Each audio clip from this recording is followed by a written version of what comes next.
যশোরে নওয়াপাড়া নৌবন্দরে বোমা হামলার প্রতিবাদে অর্থ দিবস ধর্মঘট ও মানববন্ধন করেছেন ব্যবসায়ীরা। সকাল থেকে দোকানপাট বন্ধ রেখে দুপুর 2টা পর্যন্ত অর্থ দিবস কর্মবিরতি পালন করেন বন্দর ব্যবহারকারী ও ব্যবসায়ী মহল। নওয়াপাড়া রেল স্টেশন বাজারে আয়োজিত মানববন্ধন থেকে বোমা হামলার তীব্র নিন্দা জানান ব্যবসায়ী নেতারা। 48 ঘন্টার মধ্যে জড়িতদের গ্রেফতার করা না হলে অনির্দিষ্টকালের জন্য ব্যবসা প্রতিষ্ঠান বন্ধ রেখে নওয়াপাড়া অচল করে দেওয়ার হুঁশিয়ারি দেন তারা। শুক্রবার ভোররাতে নওয়াপাড়া নৌবন্দরের পেট্রোল বোমা হামলা চালায় দুর্বৃত্তরা।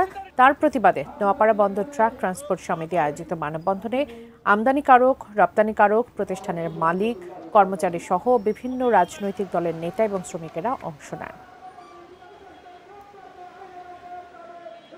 আমরা প্রশাসনকে 48 ঘন্টা সময় বেঁধে দিচ্ছি, এর ভিতরে যদি গ্রেপ্তার করে দৃষ্টান্তমূলক শাস্তির ব্যবস্থা যদি না করে থাকে, অনির্দিষ্টকালের জন্য আমরা ব্যবসা বাণিজ্য থেকে অব্যাহতি নেব।